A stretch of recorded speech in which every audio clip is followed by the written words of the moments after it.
जिस तरह का नाम है उस तरह का, जिस तरह से आप लोग मौन धारण करके बैठे हैं, ये रैली तो जंतर मंतर पे होनी थी। सरकार इतनी ज्यादा डरी हुई है कि जंतर मंतर पे परमिशन नहीं दिया। लेकिन जंतर मंतर पे परमिशन नहीं दिया इसलिए आपका जोश कम हो जाना, ये बात मेरे समझ में नहीं आ रही है।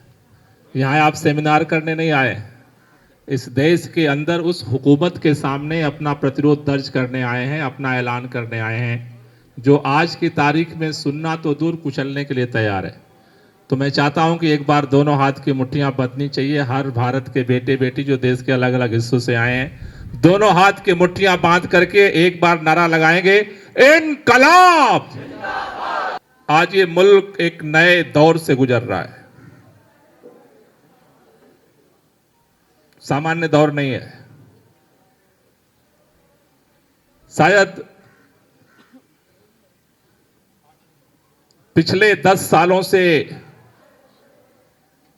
भारतीय जनता पार्टी की सरकार, देश के प्रधानमंत्री माननीय नरेंद्र मोदी के नेतृत्व में जिस तरह से काम किए, इस मुल्क में अच्छे दिनों को लाने का वादा था। और आप जब 10 साल बाद यह मुल्क लोकसभा चुनाव के मुहाने पर खड़ा है, तो इस देश के अंदर हर कोई बुरा महसूस कर रहा है।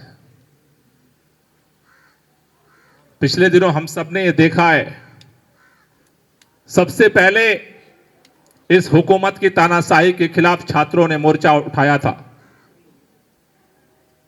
जवाहरलाल यूनिवर्सिटी हो, चाहे वो हैदराबाद यूनिवर्सिटी हो, चाहे इलाहाबाद यूनिवर्सिटी हो, सबसे पहले अगर किसी ने मुखर आवाज उठाई,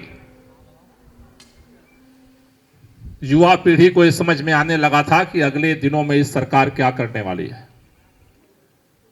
लेकिन इस देश के अंदर छात्रों की आवाज को कुचल दिया गया, उनको बदनाम किया गया, मुकदमे लगाए गए। हैदराबाद में हमारे एक युवा साथी को आत्महत्या करनी पड़ी थी। उसके बाद छात्रों पर हमले के बाद, उसके बाद नंबर लगा इस देश के अंदर मजदूरों का। इस देश के अंदर जितने श्रमिक कानून थे, उन कानूनों को 4 कानूनों में सिमटा दिया गया। पूरे देश के अंदर आज अगर किसी को रोजगार मिलता है तो कॉन्ट्रैक्ट पर मिलता है, और कॉन्ट्रैक्ट पर रोजगार करने वाला अगर चूं भी करता है तो नौकरी से बाहर कर दिया जाएगा। इसका पूरा ताना बाना उस श्रमिक कानून के माध्यम से बनाया गया। देश में मजदूरों ने आंदोलन किए, उनके आंदोलन को कुचल दिया गया। उसके बाद इस देश का किसान खड़ा हुआ। देश के किसानों ने, आपने देखा, लगभग 1 साल तक सर्दी, गर्मी, बरसात में आंदोलन किया। 3 काले कानून वापस लेने के लिए सरकार मजबूर हुई, लेकिन उस सरकार ने जो वादा किया कि देश के किसानों की जिंदगी को बेहतर बनाने के लिए, उनके बेटे बेटियां भी पढ़ लिख सकें, मान सम्मान से जी सकें, इसके लिए एमएसपी गारंटी कानून का इस सरकार ने वादा किया था। 2 साल हो गए, कमेटी का क्या हुआ किसी को पता नहीं। फिर सड़क पर किसान आंदोलन करने के लिए मजबूर हैं। देश के अंदर जो स्थिति बनी है, मैं केवल इतनी बात आपसे कहना चाहता हूं कि इस दौर में स्थिति चिंताजनक है, लेकिन चिंता करने से समाधान नहीं मिलने वाला है। मैं इस बात को मानता हूं कि जब संकट बहुत गहरा हो जाता है तो मुकम्मल समाधान उसी संकट से ही पैदा होता है। इसलिए आज मैं बधाई देना चाहता हूं यंग इंडिया चार्टर्स 2024 के लिए। जिस तरह से आप सब लोगों ने देश के कोने कोने में अलग अलग यूनिवर्सिटीज में, कॉलेजों में जा करके छात्रों की ओपिनियन ली, एक नया प्रयोग किया, उसके लिए आप सब लोगों को तहे दिल से बधाई देना चाहता हूं। और ये बात मैं कहना चाहता हूं कि बहुत सारे लोगों में बहुत सारे प्रश्न हैं, बहुत सारे लोग इस डर से जी रहे हैं। इस देश के अंदर बहुत लोगों के दिलों में एक तड़प है कि इस देश के अंदर 2024 के बाद क्या होगा।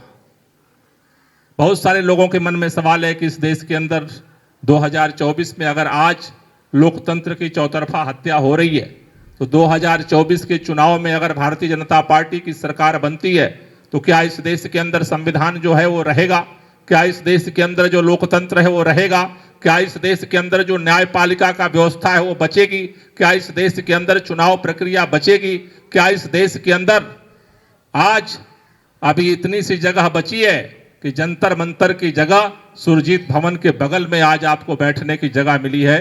क्या 2024 के बाद इस देश के अंदर इस राजधानी में किसी कोने और गली कूचे में भी क्या कोई अपनी आवाज उठा सकता है? ये बहुत सारे सवाल हैं लोगों के मन में। लेकिन मैं एक ही बात कहना चाहता हूं कि नफस नफस कदम कदम बस एक फिक्र दम बदम, घिरे हैं हम सवाल से हमें जवाब चाहिए, जवाब दर सवाल है कि इनकलाब चाहिए, इसके लिए डरो मत। बहुत सारे लोग जो इस देश के अंदर बदलाव का चिंतन करते थे, बदलाव की सोचते थे, लिखते थे, पढ़ते थे, जीते थे, उनके जिंदगी में शायद ये ठहराव हो, ये डर हो। लेकिन आप मां भारती के बेटे बेटियां हो, इस बात को अपने दिलों में बिठाओ। आज हम चार्टर लेकर के आए हैं मोदी सरकार के सामने।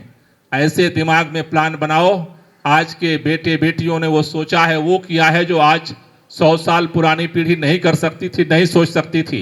अगर आज इस देश में संविधान पर संकट का खतरा मंडरा रहा है, आप में से वो तमाम प्रतिभाशाली युवा बैठे हैं जो उससे बाहर निकलने का भी रास्ता बना सकते हैं। अगर इस देश में तानाशाही के रास्ते की गारंटी की तरफ अगर केंद्र सरकार बढ़ रही है तो उससे अब केवल सीधे इधर उधर टेढ़े मेढ़े कामों से रास्ता नहीं बनेगा। आपको इस देश में अगर तानाशाही की गारंटी की तैयारी हो रही है तो इस देश में इसका समाधान यही है कि क्रांति की गारंटी की तैयारी करो। अब बीच का रास्ता धीरे धीरे इस देश में खत्म हो रहा है। इस तानाशाही का जवाब बीच के रास्ते से धीरे धीरे समाधान के रास्ते बंद हो रहे हैं।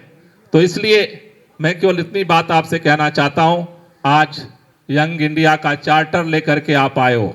अगर ये सरकार जो भी लोकसभा चुनाव में जीत करके आती है, अगर वो इसको पूरा नहीं करती है तो नए सरकार बनाने की तैयारी करो। इसके बगैर रास्ता नहीं बनने वाला, क्योंकि अगर आप तैयारी बड़ी नहीं करोगे तो समाधान अब नहीं निकलने वाला। धीरे धीरे धीरे धीरे धीरे धीरे लोगों के अंदर एक हताशा आ रही है। अभी नवीन जी कह रहे थे कि टेलीविजन चैनल से आवाज को पहले बाहर किया लोग, तो सोचे प्रिंट मीडिया में वहां भी बंद कर दिया, फिर सोचे कि फेसबुक पर वहां बंद कर दिया, और बहुत सारे लोग यूट्यूब पे हैं। आज बहुत सारे यूट्यूब के यहाँ कैमरे लगे हैं, कई दिन ये जिंदा रहेंगे, इसको भी बंद कर दिया जाएगा। फिर वो घरों के आखिरी दरवाजे तक आपके पीछा करने की तैयारी में है। समाधान एक ही है कि पहले दरवाजे पर ही मुकाबले की हिम्मत पैदा करो, और कोई रास्ता नहीं है। इसलिए आपके सामने खास तौर से दोहरी चुनौती है देश के युवाओं के सामने। आप अपने परिवार की जो अपेक्षाएं, आपके जिंदगी के, क्योंकि आईटी क्रांति के बाद दुनिया में जो संकट है वो भी ग्लोबल हुआ है, और हमारे हौसले और हमारी आकांक्षाएं भी ग्लोबल हुई हैं। दुनिया में जो कुछ भी हो रहा है वो हमें भी चाहिए, उसका भी संघर्ष है, अपनी जिंदगी का संघर्ष। हम सब जिस परिवार में पैदा हुए उस परिवार की भी कुछ आकांक्षाएं हैं, उम्मीदें हैं आपके सामने, उसका भी बोझ आपके ऊपर है, उसका भी दबाव है। लेकिन इस मुल्क का, इस देश का, इस समाज का, हम सबके ऊपर जो ऋण है उसका भी दबाव है।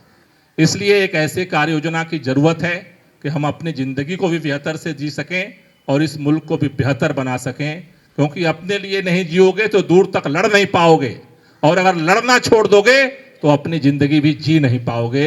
ये दोनों रास्ते को आपको अपने हाथ में बैलेंस करना पड़ेगा। अपने लिए भी जीना है और इस मुल्क और समाज के लिए भी जीना है।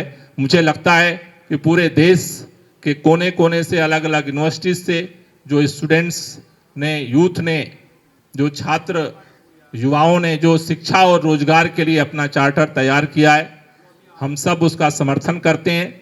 इस सरकार को हम सौंपें। लेकिन एक ही बात कहना चाहता हूं कि आज रामलीला मैदान अभी हमसे दूर है।